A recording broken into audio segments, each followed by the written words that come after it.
Hello friends, welcome back Rudransh के amazing video जहां आपको हॉरर से लेकर मोरल तक स्टोरी मिलेगी। और आज है हॉरर स्टोरी जिसका टॉपिक है चुड़ैल को हुआ प्यार। दोस्तों, मेरा नाम प्रमोद है और वो डरावनी घटना मेरे साथ उस वक्त हुई थी जब मैं एमबीए की पढ़ाई कर रहा था। दरअसल जब मेरी एमबीए की सेकेंड ईयर की क्लासेस शुरू हुई थी तो उस वक्त मेरी क्लास में एक नई लड़की का एडमिशन हुआ था और अब वो रोज़ाना ही हमारे क्लास को ज्वाइन करने लगी थी। लेकिन वो लड़की क्लास के बाकी बच्चों की तरह नहीं थी। उसने जब से हमारा कॉलेज ज्वाइन किया था तब से ही वो ज़्यादा किसी से बात नहीं करती थी और क्लास में भी सबसे पीछे अकेले ही चुपचाप गुमसुम बैठी रहती थी। लेकिन मैं शुरू से ही बहुत ज़्यादा शैतानी करता था, बिल्कुल किसी स्कूल के बच्चे की तरह। और इसलिए एक दिन मेरे क्लास के ही एक लड़के से छोटा सा झगड़ा हो जाता है और इसी वजह से प्रोफेसर मुझे क्लास में सबसे पीछे बैठने के लिए कहते हैं और वह मुझे उस लड़की के बगल वाली बेंच पर बैठने के लिए कहते हैं। इसके बाद मैं वहाँ पर जाकर बैठ जाता हूँ। लेकिन मुझे क्या पता था कि क्लास में मैं सबसे पीछे नहीं बल्कि अपनी मौत की गाड़ी में सबसे आगे बैठ रहा हूँ। मुझे इस बात का ज़रा भी अंदाज़ा नहीं था कि उस दिन मैंने उस लड़की के बगल में बैठकर अपने जीवन की कितनी बड़ी गलती कर दी थी। जैसा कि मैंने आपको पहले ही बताया था कि उन दिनों में काफ़ी ज़्यादा शैतानी किया करता था और क्लास में सबसे पीछे उस लड़की के बगल में बैठने के बाद भी मुझे नहीं पता क्या खुजली हो रही थी। मैं उस लड़की से बात करना चाहता था क्योंकि उस वक्त वहाँ पर पीछे कोई भी नहीं बैठा था और मेरा अकेले क्लास में पीछे मन नहीं लग रहा था। शुरू में तो जब मैंने उस लड़की से बात करने की कोशिश की तो उसने मुझसे बात नहीं की, लेकिन वो लड़की मुझे दिखने में काफ़ी ज़्यादा अच्छी और खूबसूरत लगी। इसी वजह से दूसरे दिन भी बिना किसी के कहे ही क्लास में मैं सबसे पीछे जाकर उस लड़की के बगल में बैठ गया। अब दूसरे दिन जब मैंने उस लड़की से बात करने की कोशिश की तो उस लड़की ने मुझसे थोड़ी बहुत बातचीत भी की। फिर उसके बाद तीसरे दिन मैं उस लड़की के बगल वाली बेंच पर बैठने के बजाय उसी बेंच पर जाकर उसके बगल में जाकर बैठ गया। अमूमन जब कोई लड़का किसी लड़की के बगल में जाकर ऐसे बैठता है तो लड़की उसे कुछ तो रिएक्शन देती है, लेकिन उस दिन उस लड़की ने मुझे कुछ भी नहीं कहा और वह नॉर्मल बिल्कुल वहाँ पर बैठी रही। उसे देखकर ऐसा लग रहा था जैसे कि वो खुद चाहती हो कि मैं उसके पास आकर बैठूं। अब पता नहीं उन दिनों मुझे क्या होने लगा था। मुझे ऐसा लग रहा था जैसे कि मन ही मन उस लड़की को पसंद करने लगा हूँ, लेकिन मुझे उस वक्त ज़रा भी इस बात का अंदाज़ा नहीं था कि मैं किसी लड़की को नहीं बल्कि अपनी मौत को ही पसंद कर रहा हूँ। अब वह लड़की मुझे पसंद तो आ गई थी, लेकिन मुझे ये समझ में नहीं आ रहा था कि आखिर मैं उसे अपनी दिल की बात कैसे कहूँ। मैंने सोचा कि अगर मैं डायरेक्ट उसे अपने मन की बात कहूँगा तो शायद वो मेरी बात को एक्सेप्ट ना करे, इसलिए पहले मैंने उससे थोड़ी थोड़ी दोस्ती करने की सोची। और इसी के चलते एक दिन मैंने उससे पूछा कि तुम्हारा नाम क्या है, तो उसने अपना नाम मोनिका बताया। उसके बाद मैंने एक दिन उससे कहा कि क्या हम कॉलेज के बाहर कहीं मिल सकते हैं। उससे ये बात कहने के बाद एक पल के लिए तो मैं डर गया था। मुझे लगने लगा कि कहीं ये गुस्सा ना हो जाए, लेकिन ये बात कहने के बाद जो कुछ हुआ उसकी तो मैं कभी कल्पना भी नहीं की थी।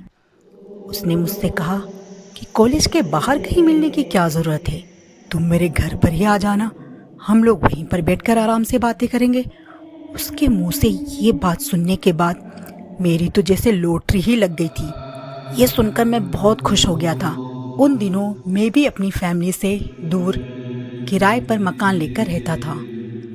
उस दिन मैं कॉलेज से घर जल्दी ही चला गया था और शाम होते ही फटाफट से रेडी होकर मोनिका ने बताए पते पर चला गया। वो कोई हाउसिंग बोर्ड कॉलोनी थी। उस बिल्डिंग की इमारत इतनी पुरानी लग रही थी कि अब मैं क्या बताऊं। पहले तो मुझे लगा कि मैं गलत एड्रेस पर आ गया हूं, फिर मैंने एड्रेस रीचेक किया तो मैं बिल्कुल सही जगह पर था। फिर जो मकान नंबर मोनिका ने बताया था, थोड़ी देर में ही मैं उसके सामने खड़ा था। मेरे मन में बहुत ही उतावलापन चल रहा था। आप लोग समझ सकते हो, जब किसी को नया नया प्यार होता है तो वो अपना ज़्यादा दिमाग नहीं चलाते। मैंने गेट पर लगी घंटी बजाने के लिए स्विच को दबाया तो वो शायद ख़राब थी। फिर मैंने दरवाजे की कुंडी को खटखटाने के लिए जैसे ही पकड़ा तो गेट शायद पहले से ही खुला था। मेरे धक्का देने पर गेट खुल गया। मैंने थोड़ा अंदर जाकर मोनिका को आवाज़ लगाई, पर किसी का कोई रिस्पॉन्स नहीं मिला। मैं खुद ही अंदर चला गया। वहाँ कोई नहीं था और आप लोगों को यकीन नहीं होगा कि ये जगह बाहर से जितनी पुरानी और गंदी लग रही थी, अंदर तो और ही गंदा था। मैं मन में यही सोच रहा था कि यहाँ भला कोई कैसे रह सकता है। तभी मेरे पीछे से मुझे किसी के आने की आवाज़ आई। पीछे पलटकर देखा तो वो मोनिका थी। बिखरे हुए बाल, कपड़े भी पुराने से गंदे से बहुत अजीब लग रही थी। मुझे तो यकीन ही नहीं हो रहा था कि ये वही मोनिका है जिसे मैं कॉलेज में देखता था। उसने मुझसे कहा, अरे प्रमोद, तुम कब आए? मैंने उससे पूछा, तुम ऐसी गंदी जगह पर कैसे रह लेती हो? तब उसने फटाक से कहा, हाँ बहुत गंदा हो रहा है, तभी तो मैं आज सफाई कर रही हूँ। अब तुम आ गए हो तो तुम भी मेरी मदद कर देना। ये सुनकर तो मैं 7वें आसमान पर पहुँच गया था। फिर उसने कहा, तुम बैठो, मैं चाय बना कर लाती हूँ। मैंने कहा ठीक है। फिर वो चली गई। बैठे बैठे मुझे बहुत देर हो गई। फिर मैंने मोनिका को आवाज़ लगाई, उसने कोई जवाब नहीं दिया। तो फिर मैं उसी तरफ गया जिधर मोनिका गई थी। मैंने जाकर देखा कि मोनिका चाय बनाते हुए उसमें कुछ बड़बड़ाते हुए चम्मच से मिला रही है और ऐसा करते हुए उसके चेहरे पर अजीब सी मुस्कान थी। तभी उसकी नज़र मुझ पर पड़ी। वो मुझसे बोली, अरे प्रमोद, तुम वहीं बैठो, मैं अभी चाय लेकर आती हूँ।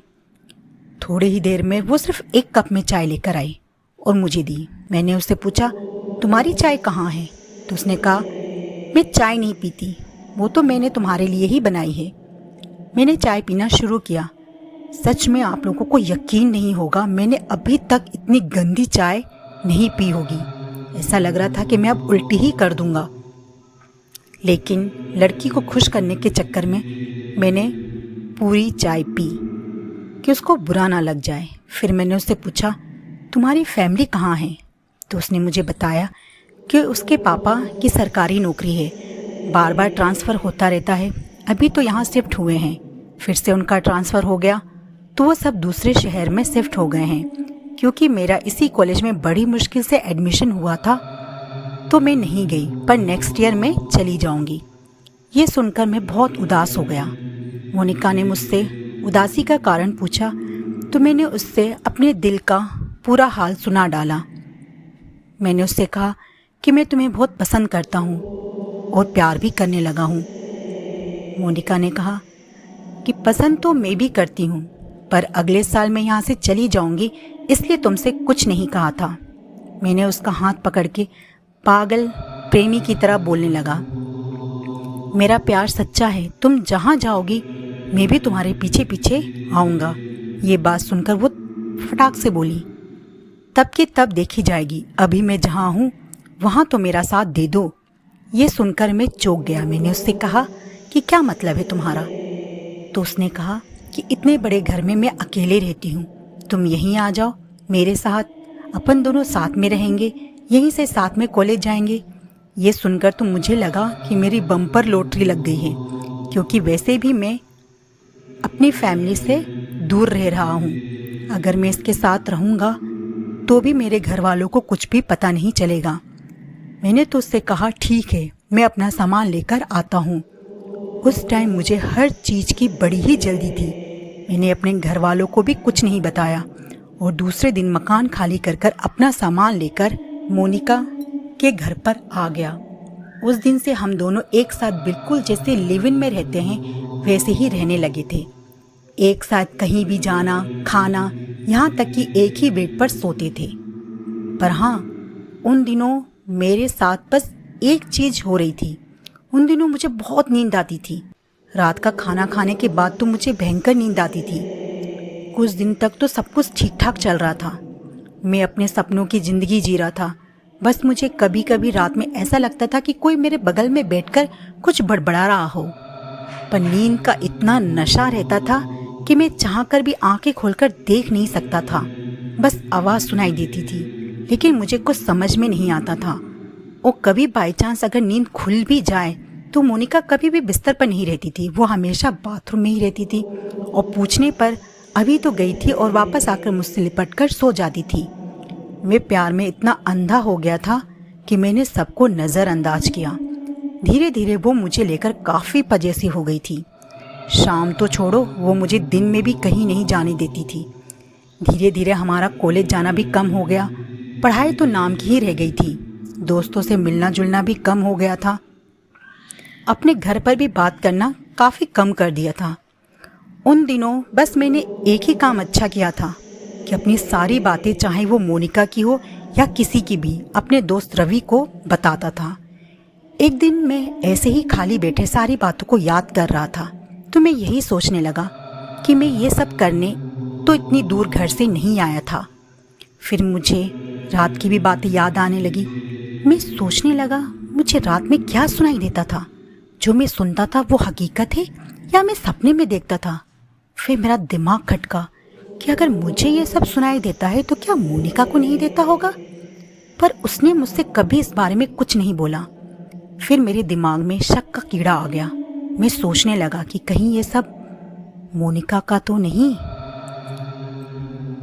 कहीं वो ये सब तो नहीं कर रही है। पर मैं क्या करूं, चाहकर भी रात में मुझसे नहीं उठा जाता था। उस दिन मैंने डिसाइड कर लिया था कि ये जो भी है, कुछ मेरे साथ हो रहा है, इसका पता लगा कर रहूँगा। उस रात मैंने पेट दर्द का बहाना करके खाना नहीं खाया था। बिना खाए ही जाकर आंख बंद करके सोने का नाटक करने लगा। थोड़ी देर में मोनिका भी आकर सो गई। मैंने उसकी साइड पीट करके रखी थी। टाइम को तो पता नहीं, लेकिन काफ़ी देर बाद मुझे फिर वही अपने पीछे बड़बड़ाने की आवाज़ आने लगी। नींद में तो इतना समझ में नहीं आता था, पर अब जब मैं जाग रहा था तो आवाज़ इतनी भयानक थी कि जगह होने के बावजूद भी मेरी इतनी हिम्मत नहीं हो रही थी कि मैं पलटकर देखूं। वहाँ पर अधिकतर रात में लाइट चली जाती थी। उस दिन भी ऐसा ही था। फिर भी बाहर लाइट की रोशनी हल्की हल्की अंदर भी आ रही थी, पर मैं चुपचाप सोने का नाटक करता रहा। फिर मुझे लगा कि जब मैं सुन रहा हूँ तो मोनिका क्यों नहीं? क्या ये सब मोनिका कर रही है? अब तो मैं गया काम से। थोड़ी देर में वो जो कोई भी शख्स था वो उठकर बाथरूम की तरफ गया। बाथरूम के दरवाजे की मुझे आवाज़ सुनाई दी। तभी मैंने डरते हुए लेटे लेटे ही पलट कर देखा तो मोनिका बगल में नहीं थी।